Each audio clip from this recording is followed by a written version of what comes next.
দ্বিতীয় পৰ্যায়ৰ ভোট গ্ৰহণৰ মাজতে তৃতীয় পৰ্যায়ৰ নিৰ্বাচনী প্ৰচাৰত ব্যস্ত মুখ্যমন্ত্ৰী ডক্টৰ হিমন্ত বিশ্ব শৰ্মা নিৰ্বাচনী প্ৰচাৰৰ বাবে অভয়পুৰীত উপস্থিত মুখ্যমন্ত্ৰীগৰাকী বৰপেটা সমষ্টিৰ এজিপি প্ৰাৰ্থী এই নিৰ্বাচনত প্ৰতিদ্বন্দ্বিতা কৰিছে মই ভাৰতীয় জনতা পাৰ্টিৰ হৈ আৰু আপোনালোকৰ মাজৰ এজন হিচাপে আপোনালোক সকলোকে অনুৰোধ কৰিম যাতে ফণীভূষণ চৌধুৰী ডাঙৰীয়াক অভিলেখ সংখ্যক ভোটত আপোনালোকে ইয়াৰ পৰা যেন জিকাই পঠায় শ্ৰদ্ধাৰ ৰাইজ লোকসভাৰ নিৰ্বাচনত আমি ভোট দিওঁ কিহৰ বাবে যাতে দেশে এজন ভাল প্ৰধানমন্ত্ৰী পাব পাৰে বিধানসভা নিৰ্বাচনত আমি কিয় ভোট দিওঁ যাতে দেশ ৰাজ্যখনে এজন ভাল মুখ্যমন্ত্ৰী পাব পাৰে এই নিৰ্বাচন বিধানসভাৰ নহয় এই নিৰ্বাচন লোকসভা নিৰ্বাচনত আমাৰ লক্ষ্য কি যে ভাৰতৰ কোন প্ৰধানমন্ত্ৰী হ'ব আমি মনেদি কি বিচাৰো সকলোৱে মোদী ডাঙৰীয়া প্ৰধানমন্ত্ৰী হোৱাটো আমি বিচাৰো নে নাই আৰু যদি আমি মোদী ডাঙৰীয়াক প্ৰধানমন্ত্ৰী হোৱাটো বিচাৰো তেনেহলে আমি সকলোৱে হাতীৰ ছবিত ভোট দিব লাগিব শ্ৰদ্ধাৰ ৰাইজ 2014 চনত মোদী ডাঙৰীয়া ভাৰতৰ প্ৰধানমন্ত্ৰী হৈছিল তেখেতে প্ৰধানমন্ত্ৰী হোৱাৰ আগতে আমাৰ ৰাজ্যখনত আন্দোলন আছিল হত্যা হিংসা সকলো ফালে বিৰাজমান আছিল বড়োলেণ্ডত বোলে বড়ো আন্দোলন কাৰ্বি আলঙত বোলে কাৰ্বি আন্দোলন চাহ বাগিচাত আদিবাসী লোকৰ আন্দোলন আৰু সমগ্ৰ ৰাজ্যখনতে আলফাৰ আন্দোলন কেতিয়া বোম ফুটিব কেতিয়া গুলিকাণ্ড হ'ব কেতিয়া আমাৰ আপোনজন হেৰাই যাব আমি কোনেও গম নাপাইছিলো তাৰ মাজত আৰু জনজাতীয় অজনজাতীয়ৰ মাজত সংঘাত বড়ো অনাবড়ো বঙালী অসমীয়া হিন্দী ভাষী অসমীয়া আমাৰ কাৰো মাজত কাৰো মিলা প্ৰীতি নাছিলে মোদী ডাঙৰীয়া প্ৰধানমন্ত্ৰী হ'ল বড়ো চুক্তি হ'ল বড়োলেণ্ডত শান্তি আহিলে তাৰ পিছত কাৰ্বি চুক্তি হ'ল কাৰ্বি আলঙত শান্তি আহিলে ডিমাচা চুক্তি হ'ল ডিমা হাছাওত শান্তি আহিলে আলফাৰ চুক্তি হ'ল ৰাজ্যখনত শান্তি আহিলে আমাৰ অসমত বন্ধ ধৰ্ণা পিকেটিং কমি গ'ল শ্ৰমজীৱী মানুহে কাম কৰাৰ সুবিধা পালে শিক্ষাৰ পৰিৱেশ উভতি আহিলে আৰু আমাৰ ৰাজ্যখনৰ চাৰিওফালে উন্নয়নৰ এটা নতুন পৰিৱেশ নিৰ্মাণ হ'ল আজি অসমীয়াই বিহু পাতিছে আগতে আমি বিহু পাতিছিলো বন্দুকৰ শব্দত গুলিৰ শব্দত আন্দোলনৰ মাজত এইবাৰ অসমীয়াই বিহু পাতিছে কুলি কেতেকীৰ মিঠা মাতত এইবাৰ আমি সকলোৱে বিহু পাতিছো শ্ৰদ্ধাৰ ৰাইজ মোদী ডাঙৰীয়াই আমাক ৰেচন কাৰ্ড দিলে মোদী ডাঙৰীয়াই আমাক বেংক একাউণ্ট দিলে মোদী ডাঙৰীয়াই আমাক ৰেচন কাৰ্ডত 5 কেজিৰ বিনামূলীয়া চাউল দিলে মোদী ডাঙৰীয়াই জল জীৱন মিছনৰ পানী দিলে মোদী ডাঙৰীয়াই আমাৰ গাঁৱত বিদ্যুৎ আনিলে উজ্জ্বলা গেছ দিলে আৰু মোদী ডাঙৰীয়াই আমাক আয়ুষ্মান ভাৰত আঁচনি দিলে আয়ুষ্মান ভাৰত মানে কি যাৰ ঘৰতে ৰেচন কাৰ্ড আছে সেই ৰেচন কাৰ্ডখনৰ বিনিময়ত তেওঁ এখন কাৰ্ড পাব সেই কাৰ্ডখনত বেমাৰ আজাৰ হলেও বছৰি 5 লাখ টকালৈকে বিনামূলীয়াকৈ হস্পিটালত ট্ৰিটমেন্ট পোৱাৰ সুবিধা নৰেন্দ্ৰ মোদী ডাঙৰীয়াই আমাক কৰি দিলে শ্ৰদ্ধাৰ ৰাইজ ইলেকশ্যন যেতিয়া আছিলে অসমৰ ইলেকশ্যন মই ৰাইজক কৈছিলো যে বিজেপিক ভোট দিয়ক এজিপিক ভোট দিয়ক আমাৰ চৰকাৰ আহিব আমি নিবনুৱা যুৱক যুৱতীক কৰ্মসংস্থাপন দিম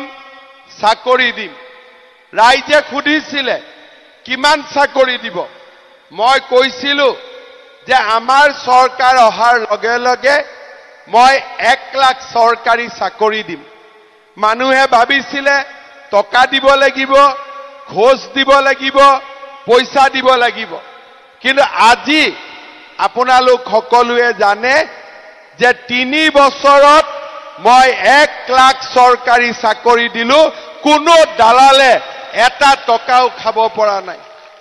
আজি চাকৰি কোনে পায় ঠেলা চালকৰ লৰা ৰিক্সা চালকৰ লৰা গৰীব মানুহৰ লৰা দুখীয়া মানুহৰ লৰা এতিয়া গাঁৱত গলে মোক লৰাবিলাকে খুধে যে মামা পুলিচৰ এপইন্টমেন্ট কেতিয়া হ'ব দৌৰা কেতিয়া হ'ব তাৰ মানে মানুহৰ মনত বিশ্বাস যে মই যদি পুলিচত দৌৰিব পাৰো টকা দিব নালাগে যদি মই ভাল কৰি দৌৰিব পাৰো মই চাকৰি পাম আজিকালি লৰা ছোৱালী তাত গলে মোক ষ্টেডিয়াম খুদে কিয় ষ্টেডিয়াম লাগে বুলে নহয় আমি ৰাতিপুৱা পুলিচৰ কাৰণে দৌৰিব পাৰিম তাৰ মানে আপোনালোকে চিন্তা কৰক আমাৰ মানসিকতাৰ কিমান পৰিৱৰ্তন হল আজি মই নিবনুৱা যুৱক যুৱতীসকলক ক'ব খোজো যে এই ইলেকশ্যনৰ পিছতেই অহা এবছৰৰ ভিতৰত মই 1 লাখ হৈ গল আৰু নতুনকৈ 50,000 চৰকাৰী চাকৰি দিম 50,000 1 লাখ হৈ গল আৰু 50,000 চাকৰি জুলাইত পুলিচৰ ইন্টাৰভিউ হ'ব সেপ্টেম্বৰ অক্টোবৰত গ্ৰেড 3 গ্ৰেড 4 আৰু আপোনালোকে জানিব যে চাকৰিৰ নামত এতিয়া অসমত কোনো দালালি নচলিব কোনো টকা পইচাৰ ঘোষ নচলিব শ্ৰদ্ধাৰ ৰাইজ আমি দুখীয়া মানুহৰ কথা চিন্তা কৰো কংগ্ৰেছে কি দিছিলে ধুতি দিছিলে লুঙি দিছিলে খুটা দিছিলে হয় না নহয়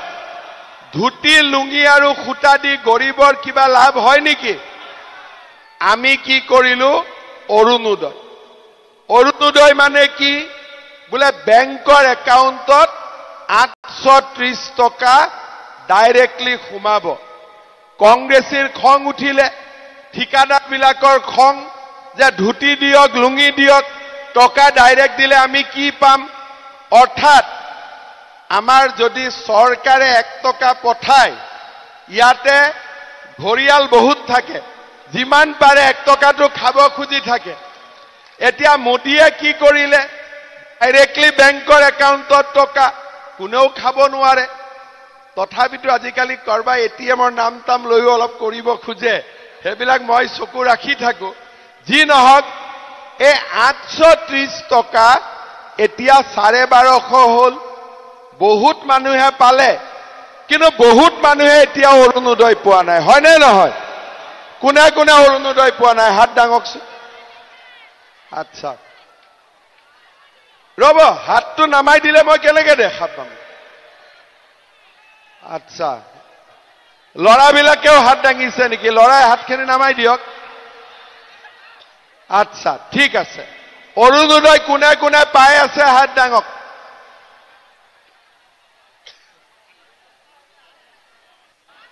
ঠিক আছে যেতিয়া পুৱাবিলাকে পায় আৰু নোপোৱাবিলাকে 10 তাৰিখে পইচাটো নাপায় অলপ মনটো বেয়া লাগে না লাগে নে নাই কাৰ কাৰ বেয়া লাগে হাত দাঙকচোন হে ভগৱান সবৰে বেয়া লাগে এই বাইদেউৰ বেছি বেয়া লাগে এই ৰঙা শাৰী পিন্ধা বাইদেউৰ বেছি বেয়া লাগে আচ্ছা এটা কথা কওকচোন ৰেশন কাৰ্ড আছে নে নাই আপোনালোক কাৰ কাৰ ৰেশন কাৰ্ড আছে তেতিয়ালে এটা কথা আপোনালোকে আজি শুনি লওক অলপতো গৰম লাগি আছে হয় নে নহয় গৰম এইকাৰণে মুৰু লাগি আছে ময়ো ঘামি আছো যি নহক এইবাৰ ইলেকশ্যনৰ পিছত যোন যোন পৰিয়ালে অৰুণোদয় পোৱা নাই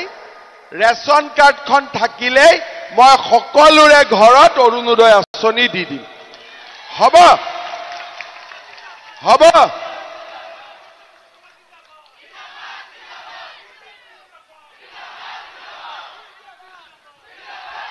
আজি যিমানে হাত উঠালে সবেই কলে যে মোৰ ৰেচন কাৰ্ড আছে হয়নে হেতুটো কোনো চিন্তা নাই গতিকে যাৰ যাৰ ঘৰত ৰেচন কাৰ্ড আছে তাতে এটা এটা অৰুণোদয় আহি উপস্থিত হ'ব 1250 টকা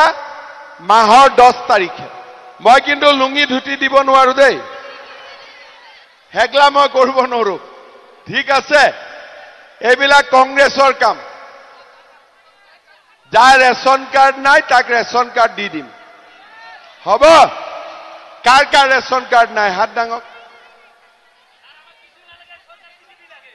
হা বিজেপি চৰকাৰটো লাগিবই আচ্ছা অকণমান মানুহৰ ৰেচন কাৰ্ড নাই এখিনি মই কৰি দিম হ'ব এতিয়া এটা কথা আহিলে মোদী ডাঙৰীয়াই আমাৰ দুখীয়া মানুহৰ কাৰণে আবাস যোজনাৰ ঘৰ দিয়ে হয়নে দিয়ে নে নিদিয়ে ঘৰ কিন্তু ঘৰবিলাক দিলে জিঅ' টেগিং লাগে জিঅ' টেগিং কোনে কৰে পঞ্চায়তৰ মানুহবিলাকে মানুহ ভালো আছে কিন্তু দুই এজনক আকৌ জিঅ' টেগিং কৰিলে এইটো লাগে লাগে নে নাই হয়নে নহয় আকৌ ঘৰটো পালেও 20,000 মান টকা ঘোষ লাগে হয়নে হয়নে নহয় মই ঠিক খবৰটো পাইছো নে নাই এইবাৰ আমাৰ ঘৰৰ জিঅ' টেগিং পঞ্চায়তৰ মানুহে নকৰে এইবাৰ ঘৰৰ জিঅ' টেগিং মহিলা আত্মসহায়ক গোটে কৰিব মহিলাই নিজৰ ঘৰৰ জিঅ' টেগিং নিজে কৰিব ঘৰিয়ালে নকৰে এইবাৰ হ'ব ঘৰিয়াল বিলাকৰ কাম নাই কোনে কৰিব জিঅ' টেগিং মহিলাই নিজে কৰিব হ'ব কেনেকে কৰিব লাগে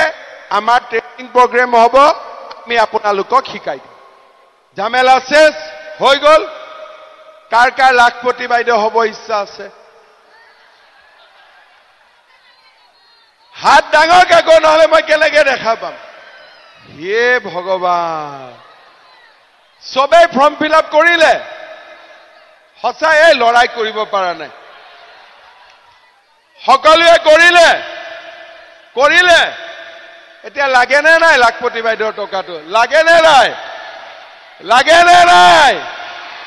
সৰুকৈ মই শুনাই নাই একো লাগে নে নাই এতিয়াহে কাণখন শুনিছো মোৰ একেদিন কাণত অলপ কম শুন হৈ আছো লাগে এতিয়া মই দুটা কথা কওঁ ভাল কৰি শুনক পইচাটোতো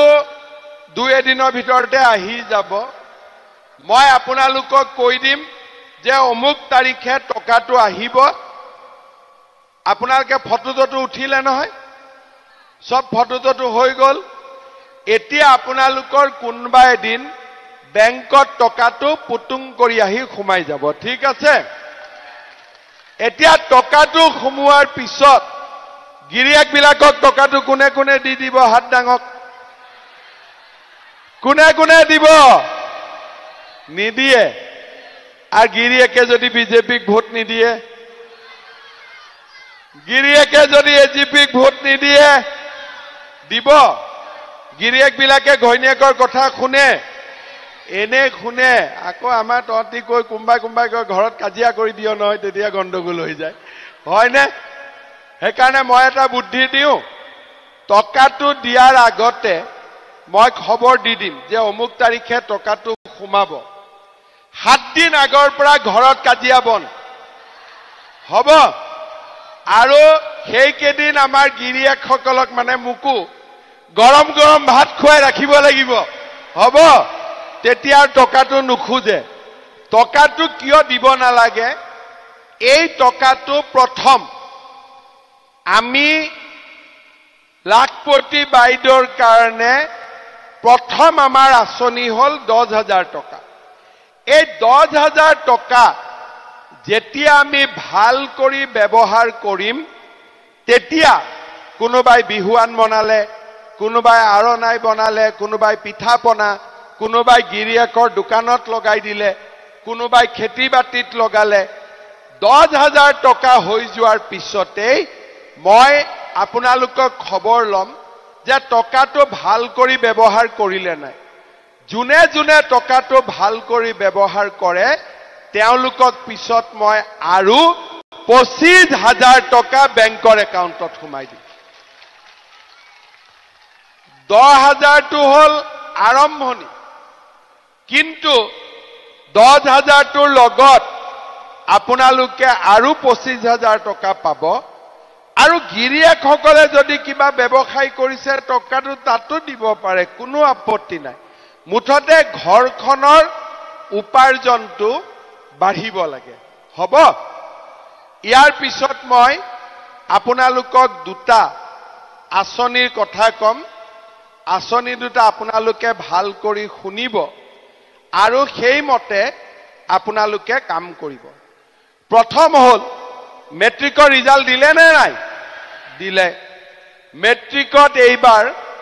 4 লাখ লৰা ছোৱালীয়ে মেট্ৰিক দিছিলে কিমান পাস কৰিলে 3 লাখ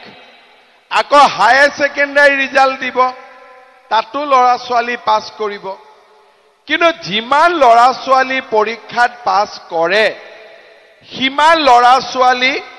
কলেজত এডমিশন নলয় কিয় নলয় আমাৰ গাঁৱত গৰীব দুখীয়া মানুহ বহুত আছে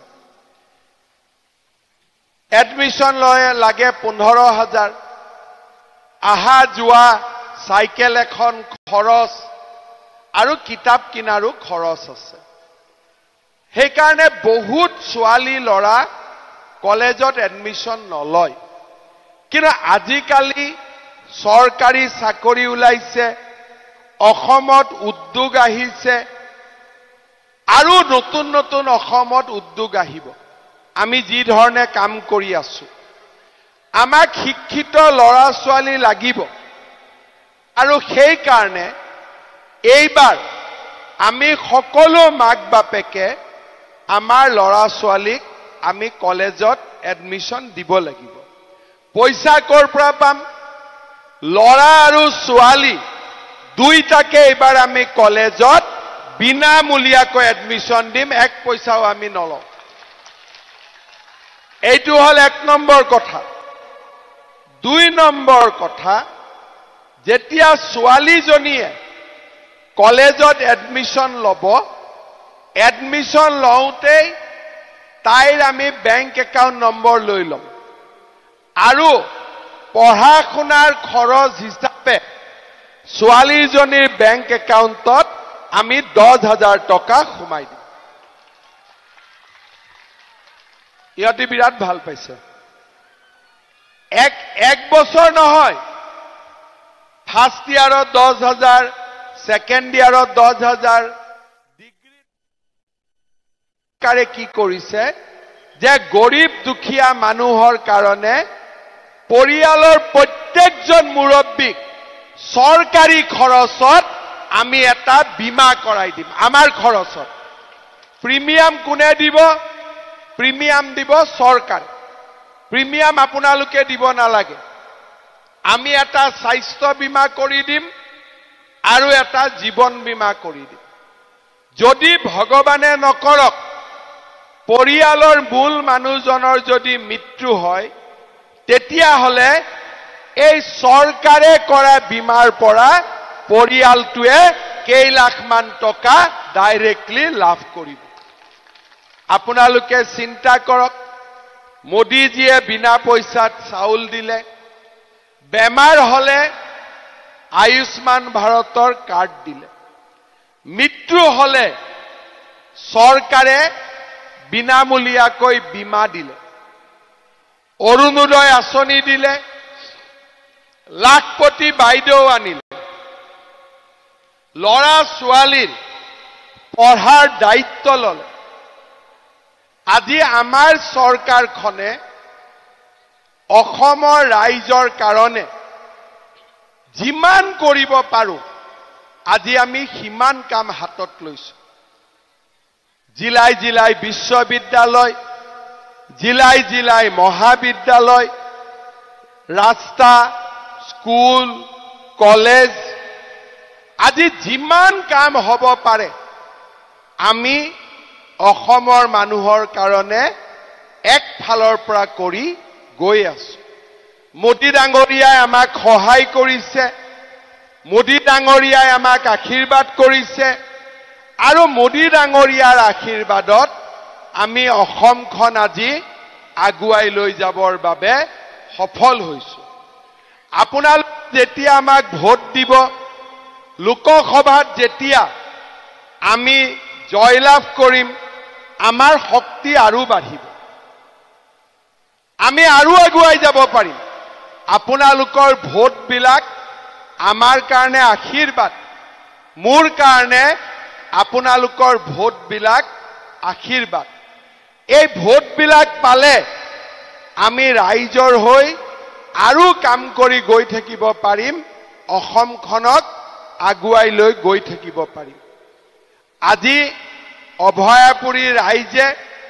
ফণীভূষণ চৌধুৰী ডাঙৰীয়াক হাতীৰ ছবিত ভোট দিব মেচিনত যেতিয়া আপোনালোকে হাতীত ভোট দিব আশীৰ্বাদ মোদী ডাঙৰীয়াই পাব হাতীত যেতিয়া আপোনালোকে ভোট দিব আশীৰ্বাদ মই পাম আৰু আপোনালোকে হাতীত দিয়া ভোটটো এইটো হিমন্ত বিশ্ব শৰ্মাক দিছে নৰেন্দ্ৰ মোদীক দিছে অসমৰ উন্নতি আৰু অসমৰ বিকাশৰ বাবে দিছে দিবনে নাই সকলোৱে মোদী ডাঙৰীয়াক ভোট দিবনে নাই গছৰ তলত দিবনে নাই মোদী ডাঙৰীয়াক ভোট দিব সকলোৱে দিব মই একো চিন্তা কৰিব নালাগে পুৰা মোদী ডাঙৰীয়া জিকিবই চিনটো কি চিনত ভোট দিম কি চিনত ভোট দিম কি চিনত ভোট দিম হাতীৰ চিনত আমি ফণীভূষণ চৌধুৰী ডাঙৰীয়াক ভোট দি জয়যুক্ত কৰিম হ'ব মোৰ লগত সকলোৱে এবাৰ ক'ব ভাৰত মাতা কি মোদী ডাঙৰীয়াই শুনিব লাগিব হ'ব ভাৰত মাতা কি নৰেন্দ্ৰ মোদী ফণীভূষণ চৌধুৰী বিজেপি এজিপি বঢ়িয়া সবেই ভোট দিব আৰু এবাৰ নাচিব লাগিব হ'ব যোৱাৰ আগতে আৰু এবাৰ নাচিব লাগিব এইবাৰ কিন্তু সবে লাগিব নাচিব সবে নাচিব লাগিব হ'ব দিয়ক গানটো লগাই দিয়ক গান গান গান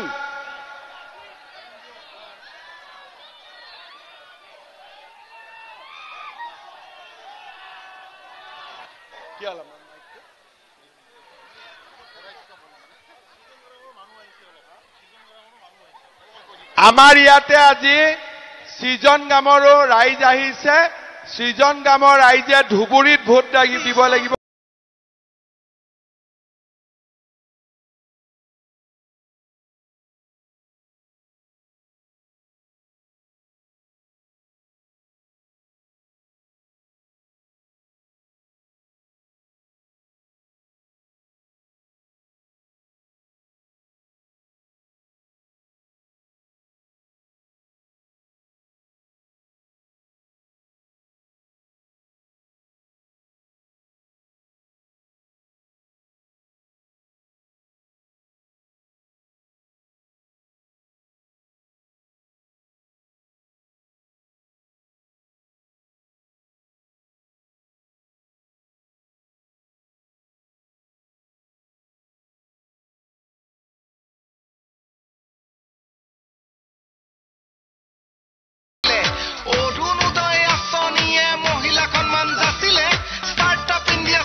গৌৰৱ।